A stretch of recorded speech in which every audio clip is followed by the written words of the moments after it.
we can't get it? Oh no. Here you go, Rick. It's We got to reload that sucker so that we can do it again.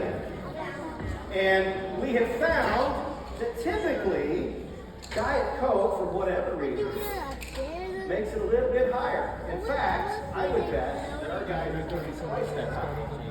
Anybody want to take bets? Not really.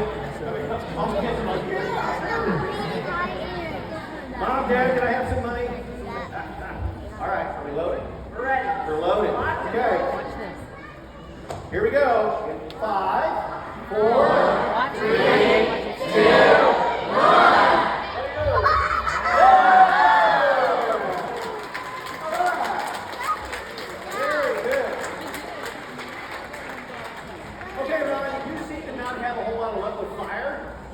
But I know that your fire tornado works pretty well. Yeah, fire tornado does work pretty well. All right, I'll put the cap on that. You go to the next one. I want to do that. All righty. I'll see. All right. I can do that at my house. You can't pull that out. So you can see how it's really pulled in. All right. All right. So what we have here is we just have a glass dish. We took some sponges. We quartered them up a little bit. In fact, we have a few in here, so we have a plate of them. And what we're going to do is we're going to make a fire tornado here. A fire? Make sure we have our... There we go. Just in case. Just in case. All right. So what we'll do is we'll put a little lighter fluid on here. Just soak it down. Well, you got to be able to see it, right? It's just not enough to singe my eyebrows. All right, so when we get this going, let that get going. And if I give this a spin, notice how we're not making a tornado. I mean, the air is rushing in from all sides to this thing, and it's just a regular flame. The flame is just going in circles, right? So what we need for a tornado is we need organized airflow. Right? So what we're going to do is we're going to take this wastebasket. The wastebasket is made out of a metal screen. See it? It's not super big. See my hand in there. And we'll put this down in the inside of here, like that. And what we're going to do is the screen is going to act to organize the airflow here. All right? So now if I give that a spin, now we can make that fire tornado. That's cool, right? Yeah. All right. So what's the practical application of that? Well, if you think about a forest fire, right? We have all these trees. Well, the trees act like a screen, okay? And the air flows through the trees into the fire, and we cause these huge fire tornadoes. And what happens is, sometimes it'll get up what we call the crown of the trees, and it'll crown along the top of the trees. And it's very dangerous because it actually gets behind or ahead of the fire lines, and it can put the firemen in danger. So anytime that you can get an organized airflow into the fire, it will create that fire tornado. And that fire tornado will act very much like a regular tornado does, and it will just keep going until the air becomes disorganized enough to disrupt that airflow and disrupt that tornado. So that's why this works. And again, with a regular tornado, as you're going to see in our presentation, that there is organized airflow. You know, there's 100,000 thunderstorms every day on the face of the earth, but less than 1% of all those thunderstorms actually produce tornadoes. And so for those of you that are scared of tornadoes or scared of thunderstorms, I want you to bring that anxiety level down. Because the chance of any thunderstorm actually producing a tornado is really tiny. Why? Because it means all these specific ingredients, including really organized airflow, which is really tough to do. Alright, so we have one more experiment. Brandon's favorite. And we're getting ready. So what he's doing is in the jars is liquid nitrogen. Liquid nitrogen is minus 325 degrees. And so that, you have to be very careful because as soon as it touches something, that's like absolute, pretty close to absolute zero. And it will just freeze off things very quickly. So the idea here is that we're going to take hot water and we're going liquid nitrogen. And there's going to be a phase change between the gas and the liquid. And it's going to go into like a really cold liquid, and warm liquid is going to create this huge cloud. All right. Brandon, you ready? I am ready. Okay. Okay, so keep in mind that this is going to happen pretty quick, but we're going to make one, and then we're going to make a second one that's going to outdo the first one just a little bit. By the way, this is not a sexy outfit. Yeah. You thought Ron looked good out there in his picture from 10 years ago. All right. And 5, 4, 3, 2, 1.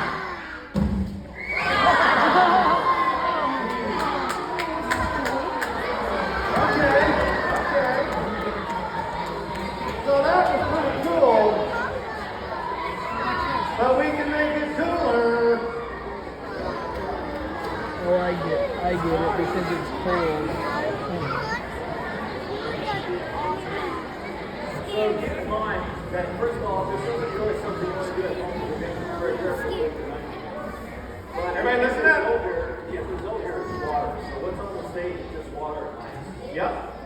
There actually is ice.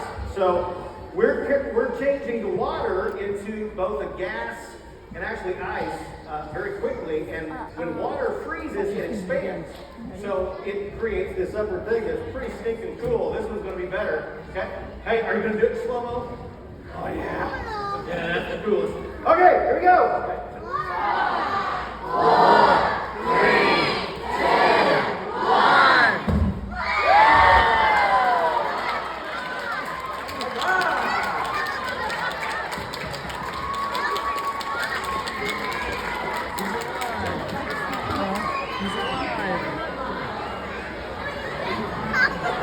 That is pretty stinking cool. Next year, we have to hold the judge. Hey, before we move on to the presentation part of this, again, I would encourage you if you can. I know kids get kind of antsy. We just did some cool stuff, but the kids need to learn about this too, because there are some kids that are super afraid of storms, but you don't necessarily need to be. Okay, there are some scary things that you got to be aware of, but storms in general, as long as you're aware of what's happening, to go to the and restroom. a safe place to be, you'll be okay.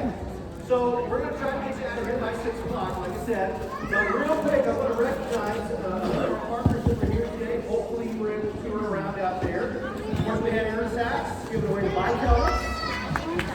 We have Western County Emergency Management, the Western County Sheriff, Marshfield Fire, and the Western County Health Department. Now, what you may not know is that when we come on TV to give you a warning about severe weather, maybe it's wind, maybe it's hail, like today, or maybe it's tornadoes in some cases. It's not just us. It is a partnership with emergency management and the National Weather Service. And because I can, a little birdie told me that we have a meteorologist here for the National Weather Service. Mark Marshfield, can you wave for him, please? Where are you at? I can't see. He's not good. Oh, he's right there. Wow, Mark. Now, Mark and his colleagues at the National Weather Service are the ones that issue the warnings, right? And then we're sort of the mouthpiece, and that's what's all across the bottom of the screen. That's what comes on the weather app. That's the little boxes you see on TV when we're tracking the storms. And we can't do it without each other. So we appreciate everybody that's here today from our partners, and we're grateful for you. Yeah, absolutely. Yeah, and that's the thing too. So if you have severe weather, and we're going to teach you about some of that stuff today, send us an email. I guess that's the best way. Send us an email. And if you have a picture, include a coin or a ball with a hail, with that especially, because that will pass it on to Mark, and they can actually write that down. And people don't realize that when they make a record of that, it stays around forever. And that's important if you have an insurance plan. Right? So if you get roof damage or anything like that, and you need to go back and get a record of that, we have to have that. So make sure that you make those reports to us so so that they can be kept in the official record, right? Because that's really important. So that's a reason that we do these things. It's a reason why we collect that information. That's a reason why we all work together. All right. So let's go ahead and get started on our storm presentation today. Of course, we're solidly in spring season, and this is when we typically get most of our severe storms here in the Ozarks. We actually have a second season that actually occurs very late November, early December, and that's when we get those really strong cold fronts come down here for those really sharp temperature changes. But this is the main severe weather season that we have here in the Ozarks. So the thing about Springfield that makes us unique, is that we get all these different types of weather. Sometimes we can have all in one day. I mean, I remember many days we have heavy snow at Lake of the Ozarks, and anytime we can have tornadoes in Arkansas. But we are right smack dab in the middle of the country. So we get the cold air out of Canada, we get the hot, dry air out of the Southwest, we get the warm, moist air out of North Mexico. And you'll notice that they all intersect right over the Ozarks. And it's the clashing of these air masses, it's the lifting of the warm, moist air, it's the intrusion of the cold air that gives us the lift that we need to create thunderstorms. So we need three ingredients for thunderstorms. The first one is going to be moisture. Keep in mind a thunderstorm oftentimes is anywhere from 10 to 13 miles high. And so you think about that, I mean, it's like going from here to Stratford all in the same cloud. Think about how much water that is. That's millions and millions of gallons of water that have to be lifted. And again, we don't have any sources of water up high in the atmosphere. They're all on the ground. There are lakes, there are streams, there are oceans, there are plants, right? We have evapotranspiration out of plants that give us the moisture that we need. Then we need to lift that high into the atmosphere. So we need some sort of lifting mechanism, in which case we need a front. We can also use a jet spring. We can do that with instability. So instability is basically cold air over the top of the warm air. Because the warm air wants to rise, the cold air wants to sink. And so what happens is the atmosphere deflates. Now we do that in springtime. We have a really cold atmosphere, but the ground heats up first. And so we get this warm layer next to the ground, and the atmosphere wants to flip. The warm air wants to rise, and the cold air wants to sink. And that's what gives us the thunderstorms that are created here. So how do we build instability? Well, first of all, we do that with sunshine. That's the most common way of doing it. So we have long-wave radiation right here. And we heat up the earth. And how do we do that? Well, parking lots are dark. We have green grass. You might have a sandy field. So we have all these different surfaces on the face of the earth, and they heat up differently. A parking lot will get much hotter than the grass surrounding it. So we create a film, we create a bubble of air over the parking lot, and that begins to rise. Okay? And as long as that air is warmer than the air surrounding it, it will continue to rise. You see, the atmosphere can't tell temperature. It doesn't know whether it's 5 degrees or 10 degrees, but what it does know is that there's a difference in temperature. If this air is 10 degrees and this air around it is 5 degrees, this air will rise. Okay? Same way, if this air is 80 degrees and the air surrounding it is 60, this air will rise. So that's how we do that. We create these warm bubbles of air, and we want to lift them. We lift those with fronts. We lift those with vents. Okay? So what creates this lift? What creates these storm systems? Well, we have these layers of wind in the upper atmosphere. We create these things called frost.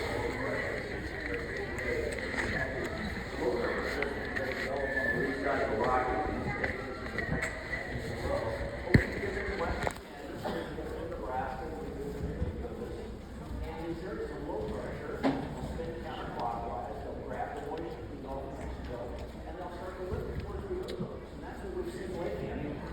About the weather we had lately, we were really cool a week ago, right? We were talking about temperatures that were in the 50s and 60s, with mornings that were really cool, and all of a sudden we're 80. So that's what happened. The warm air has moved in, the moisture to the humidity levels of the air, and we replaced that colder air. So we created thunderstorms, much like we did last night, much like we're doing today. They're moving off of these fronts. All right, so Danielle, you're back with us today. Hello. Give Danielle. Hey everyone.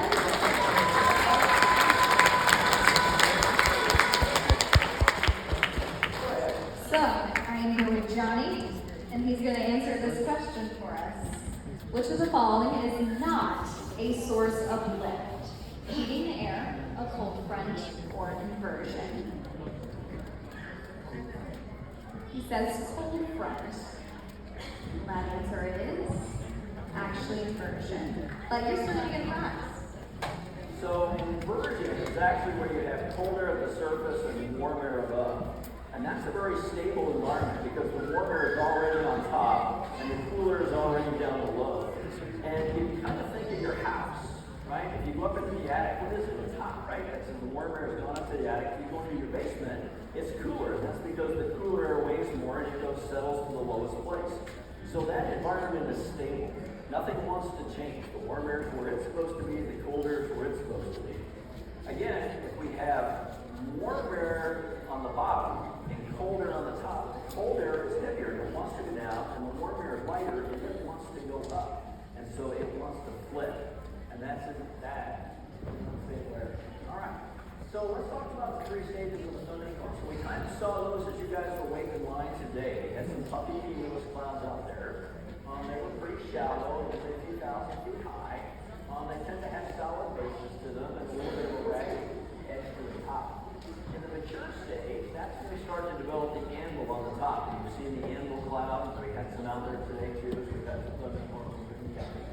And notice how the air in here goes up on the one side and kind of comes down to the middle. It's a little bit organized, but not entirely because this is all very vertical. Okay? So it does its thing for anywhere from 15 minutes to an hour or so, and then after a while, the cold air just kind of collapses the thunderstorm, and we get the dying or dissipated days, where we can get a lot of rain. We can also get some strong winds out of this, and that's because the air up here gets very cold, and the cold air again wants to flow us south. We can get some downward winds. And typically, in just an ordinary summer thunderstorm, that's what the main issue is. We can get downward and microburst winds in the dying phase of these thunderstorms. And what's cool is you can actually see them on the radar. When it was too cold or down the radar, we can actually see the winds. And you'll see this 400-mile-an-hour wind way up high in the storm. And you can actually watch that come down to the surface. And that's how they know how to issue those storm warnings. So those are the three stages of thunderstorm. Well, that's just an ordinary air mass thunderstorm. All right, so we just talked about microbursts. The thing about a microburst is it can create severe weather. And what happens is we have this thunderstorm that goes up, we evaporate the air, it cools, and it comes rushing down, as I was just telling you.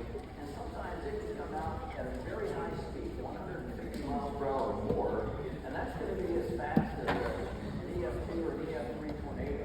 And so a lot of times we get people that call us and they say, well, we've just had a tornado, we have all these trees down.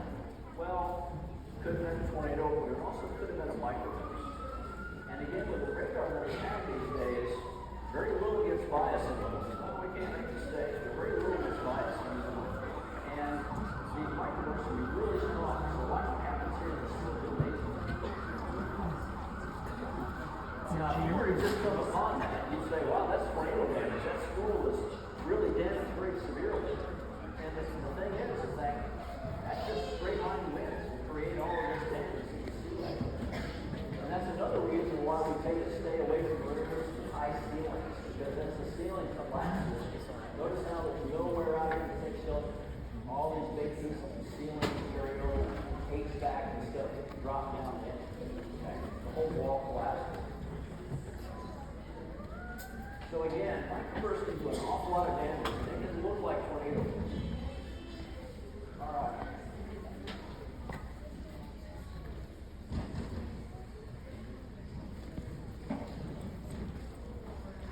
All right. So let's talk a little bit about wind shear. You hear Brandon talk about that a lot in the morning. And some of the other folks talk about wind shear too. So wind shear is a change in wind speed in either direction or height. So in one example, we have a thunderstorm. And you notice that here, these arrows all represent the same wind speed. So the storm just goes up and it's straight up and down. But when we have each one of these arrows now represents a stronger wind. And notice what the stronger wind does. The stronger wind actually pushes the storm over to the side. And this is also wind shear, because it's a change of wind speed with height. And what that does is it tilts our thunderstorm. Well, that's important, because what's happening is the rain is now falling out here in the dryer there, and the upflow is back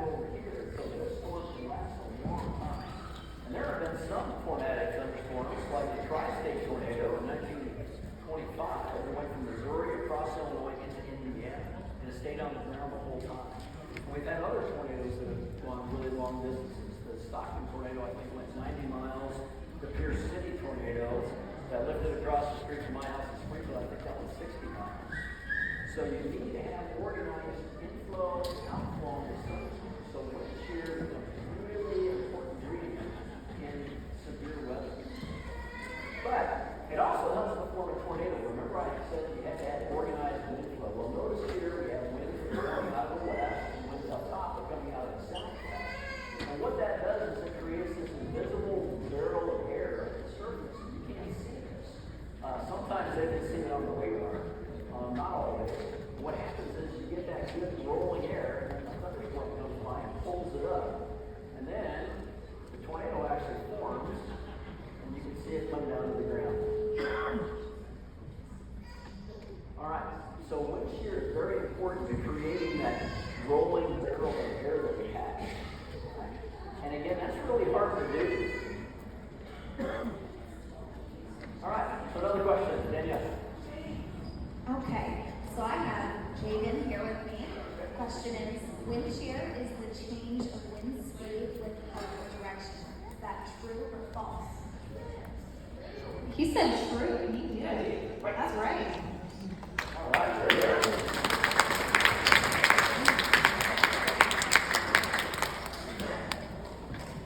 All right, so let's look at a couple of different clouds here real quick, and then we'll turn this over to Brandon. So in this case, this is a typical wall cloud. Now notice here you have this big long cloud that stretches all the way across the screen. But the section that comes down ahead of it is really short. It's only a very small section. Okay? Notice that there's not any rain here. This is in the clear part of the storm. And the air is flowing up into this area that you see right in here. Okay? So this is a wall cloud. Oftentimes it looks like a brick. It's rotating. You can see these little split clouds and stuff that come up into this thing right here. So that is circular. It rotates because in actuality the whole thunderstorm here is rotating. It rotates like a top. The base extends down to the lower part of the cloud there. It is a precursor for tornadoes. All tornadoes come from wall clouds. Not all wall clouds actually produce tornadoes. We're going to actually show you a picture of one here in a second that did not produce a tornado. It's associated with supercell thunderstorms. This is a wall cloud. Now I'm going to show you another cloud here that people often call us and they say, hey, this is a wall cloud. Well, it is, in reality, a wall of clouds. I mean, you're not wrong. But notice how it extends all across the screen. It's very long. It's on the leading edge of the thunderstorm. And what's happening is the air is actually flowing into the thunderstorm up top.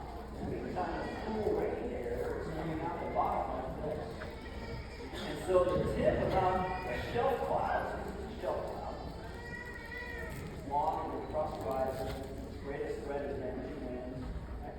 So the thing about a shell cloud is this: when the very tippy edge of that shell gets right over the top of you, or just about right over the top of you, that's when you're going to get hit with that blast of wind. The problem is that we don't know whether that's going to be a 100-mile-an-hour wind or a 30-mile-an-hour wind. Okay? So if you see a shell cloud, it's really cool to watch, but don't get mesmerized by that. Make sure you move inside, just in case it's that 100-mile-per-hour wind. Maybe we can get the shelter pretty quick. Alright, so we have another one more, and you look at that and you go, wow, what is that? Well, first of all, it is in contact with the ground where we did, as you can see. It's in contact with the ground, kind of goes up,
Run down there.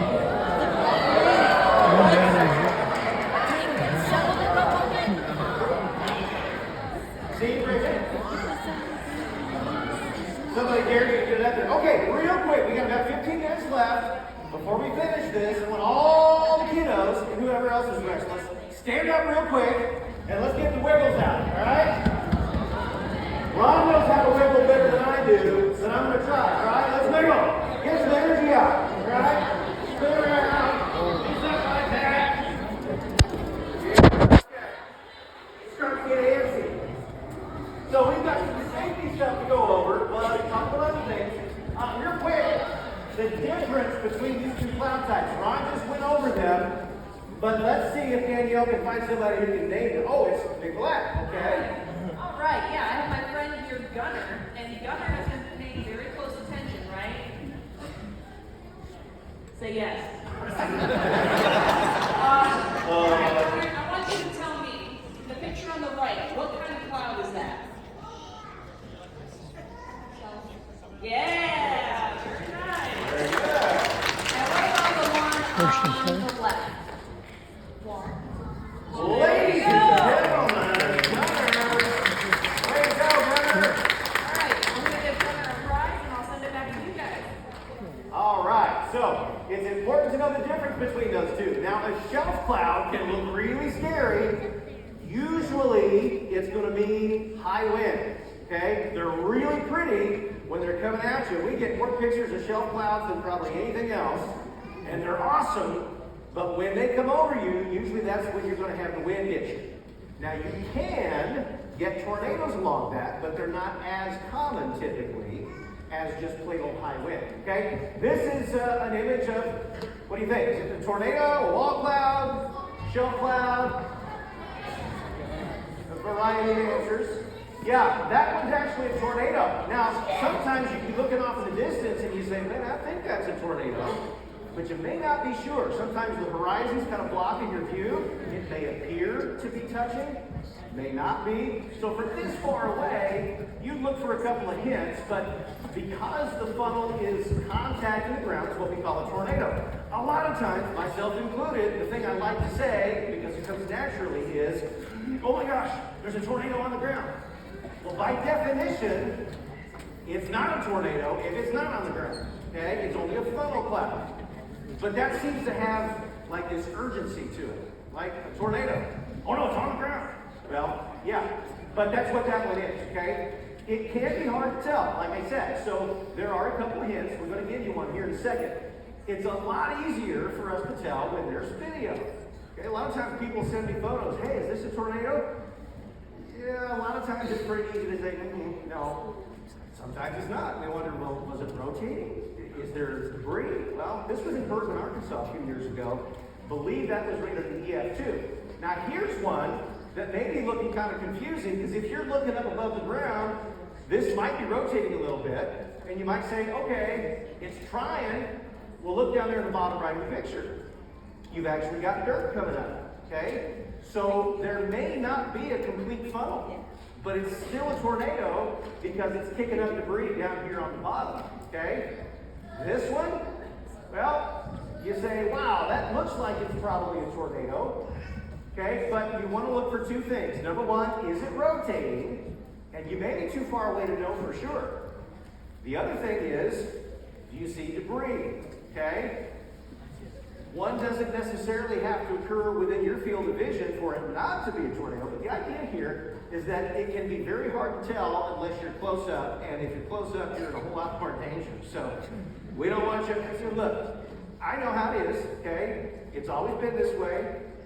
When the tornado siren goes off, or your phone goes off, or you see it pop on TV, hey, there's a tornado warning from Marshfield, the vast majority of you will not go to shelter right away. You're going to run out the front door and look for it. Woo!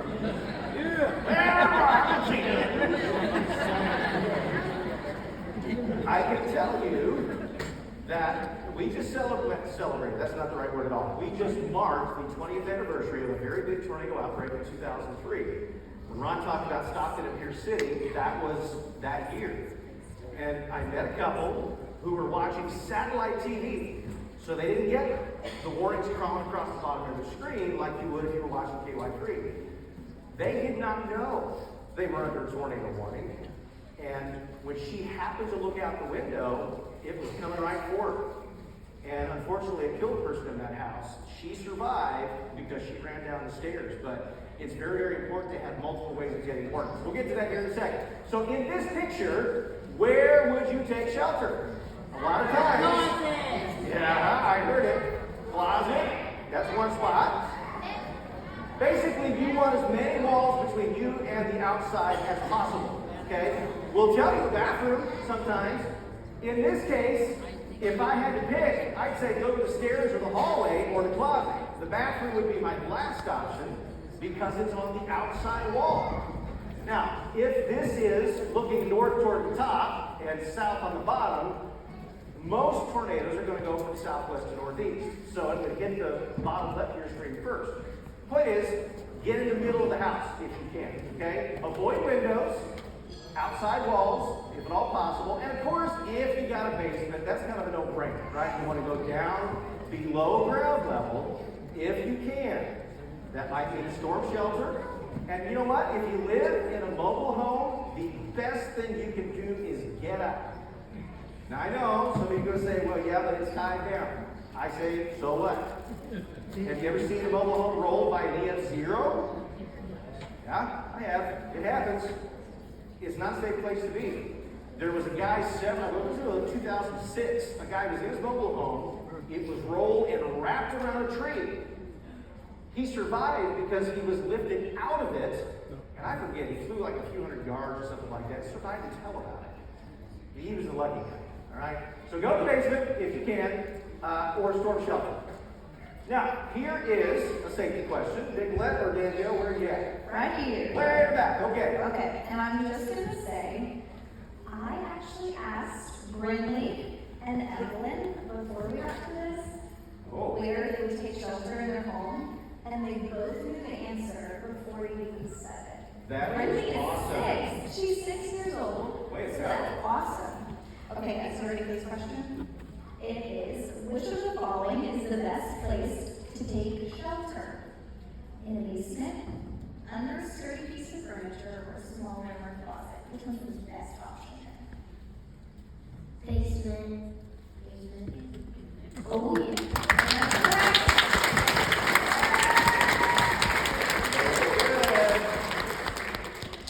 And we got another one. Yeah, I'm sorry. Last time I blew by the second question. All right, I'm here. I'm going to go all the way in the back. Mackenzie is here, and I want you to think about these 3 statements and choose which one is false or a myth. All right? So is it open windows before the tornado strikes? Is it sheltering under a bridge is the safest? Or drive right angles into a tornado? Which of the following are wrong? 3. Well, actually, it is 1 and 2. 1 And 2. and 2. There you go. Yay! You know what? That was a harder question, though. And even when I was a kid, I learned number 1. That's what all my adult leaders would say. My parents said, oh yeah, when you notice a tornado coming, run around and open all the windows because it equalizes the pressure. We learned with research that the tornado opens the windows for you. So you don't have to worry about that. It's not so much the pressure drop, although there is one of those, it's the wind, okay? A lot of times when a tornado hits a building, the wind goes up underneath it, takes the roof off, and then the walls collapse. And it happens so fast, depending on how big the tornado is and how strong it is. The other thing is sheltering under a bridge, okay? There was a famous video, I say famous, some of you may have seen it or not. I believe it was a TV crew in Wichita, Kansas, and this was way back, I think, before we had a real huge presence of YouTube and social media, but they had a tornado bearing down on it. It was relatively small, and this guy's like, man, you gotta go. So he's flooring it, you hear the engine, they stop under an overpass, and they crawl up in it, and the tornado goes right over them. But it was relatively kind of small. Oklahoma City, the same thing happened, and there were the silhouettes of the people that were hiding underneath it from the mud spraying. Because it's slanted, that acts as a wind tunnel. As if the tornado winds aren't high enough, when it goes across an overpass, the winds actually increase. You have very little chance of survival with any kind of big tornado coming at you. So those two are myths. They are not good things to do. Of course, the best thing when you have a tornado warning is seek shelter. One of the big things we face here, though, and in fact nationwide, is flash flooding. We got all sorts of hills, you all know that because you live here, but that means trouble for flash flooding. Because if you drop a water balloon on a flat surface, it just kind of and then sits there for a bit. If you do that on a bunch of, let's say, rocks or pebbles, all that water flows into the cracks and crevices, and we have a lot of low water crossings around here. So it is the #1 killer. And the thing is, most of the time, it's preventable. Because people come to one of those and they think, that'll live so deep, I'll get a run in a minute. And they think they're going to get across, when it's deceiving how little water it takes to get you off your feet. 6 inches can take you off your feet if you were walking in it. A foot of water can actually move a car, 2 feet can float it down the street. Now you may say, I got a big old dually truck. Well, yeah, you'd be surprised. And the problem is that a lot of those low water crossings, the road surface kind of comes down with culverts under it. So if the water pushes your tires on one side off the edge, then the water rolls you and you're probably done. Do not drive in floodwaters, especially on those low water crossings. Sometimes the road is actually washed out, but you don't know it. So it is the safest thing to just turn around and find a different route. And of course, never go into, that was a quiz question. Oh, snap. It's okay. No one read it. It's No, okay. it's not. Go ahead. All right. So we are going to ask Toby and Tristan here a question about flooding, and it is, what is the safest thing to do when it's flooding? All right, I'm going to read you 3 things, and you're going to tell me which is the safest. Is it 1, escape the vehicle as soon as you enter the water? Is it 2, roll down the windows to escape the vehicle? Or 3, never enter rapidly moving water? What do you guys think? 3. All right, let's see. Yeah, you got it right, Toby. Good job. Here's something I'll mention though. If you find yourself in floodwater, those first 2 apply. Okay? A lot of times we hear of people that come up on one of these in the dark and they can't tell it's flooded. So in the case of nighttime flooding, the danger level goes up. But what you need to do is be very aware of what's happening.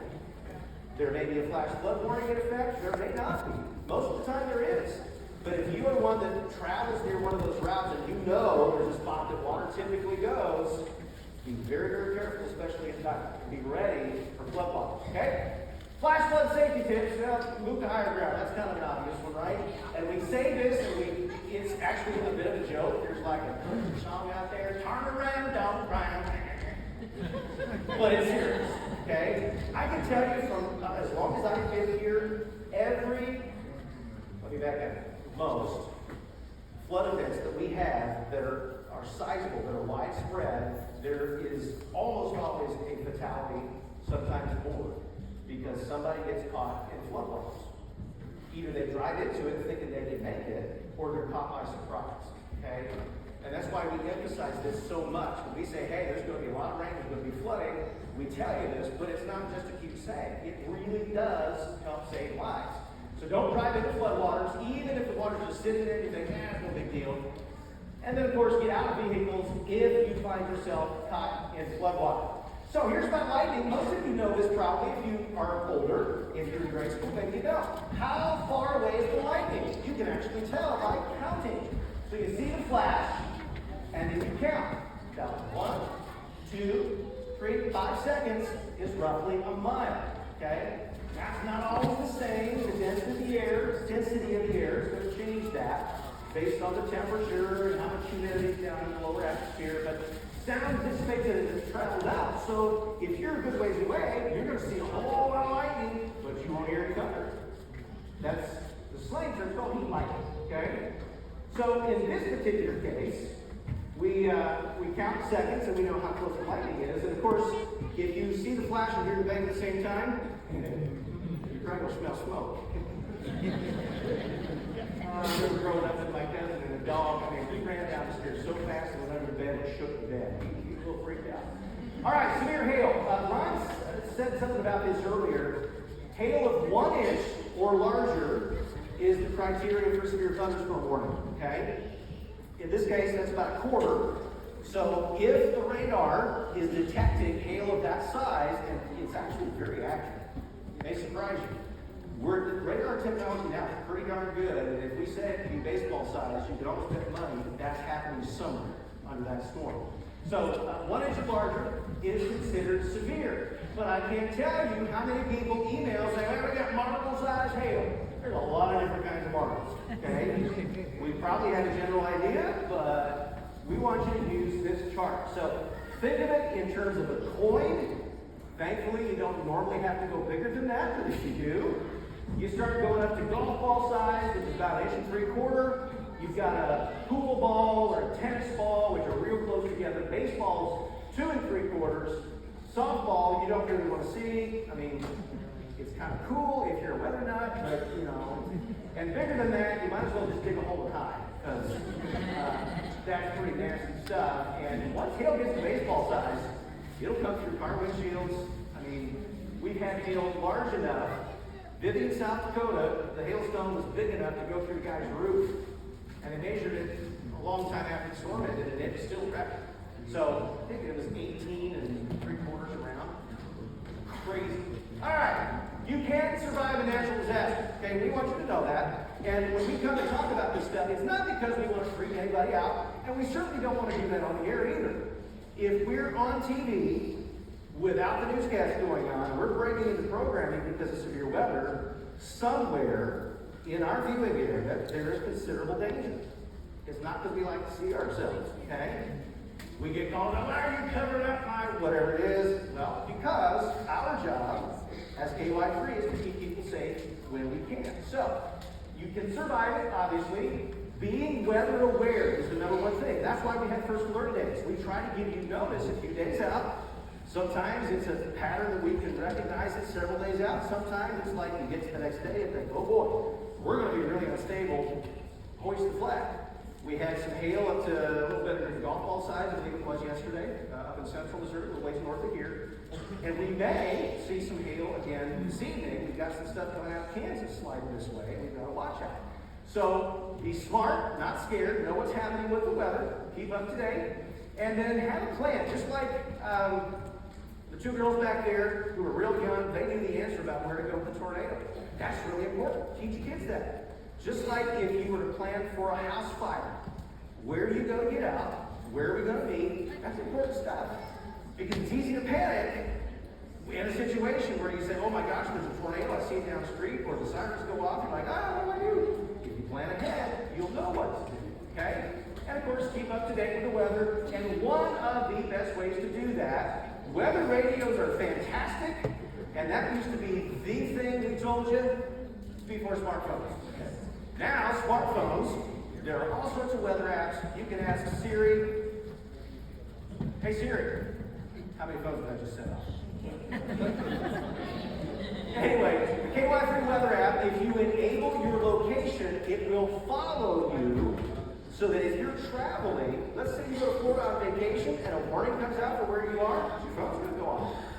You'll also get the forecast for where you are. There are lots of videos on there that are very, very helpful. And it is really can be a life-saving tool. And out of all the TV stations in the country that have this app, and there's like 2 weather companies for graphics, KY3 has been #1 on a number of occasions because a lot of you have it downloaded and you use it faithfully. So that's our presentation. I want to say, I almost said Ron Hirsch, but you're right there. Yep. I believe, is he doing a live shot? Are we going to say Ron on the air? I don't know if we are. And Bridger disappeared. Right. Okay. So before, by the way, we wanted to tell you this. While we've been in here talking, there's been some severe thunderstorms back up to our north and west. This is actually a look at futurecast, but there's a big complex of thunderstorms in eastern Kansas that's actually moving in our direction. It looks like it has some high winds. There have been several severe thunderstorms out to our north and west, and it looks like as it comes in, it's going to die off a little bit. And let's hopefully that happens. But because of those high winds, it may stick around just a bit longer. So make sure you follow the app tonight. Just to kind of keep an eye on that thing in case it makes it a little farther in the southeast than what's being picked up by Futurecast.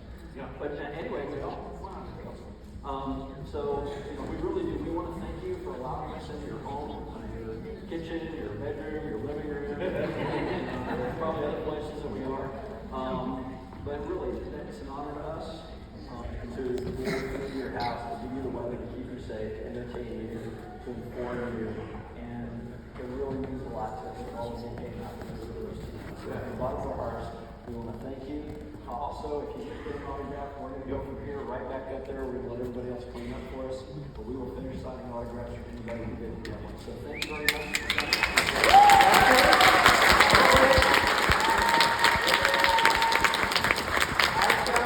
Somebody turned this in. It is an AT&T flip phone. Whoa! If you are missing that, come see me at the autograph table. Somebody left it out there, but we want you to get it. Okay? Thank you, everybody.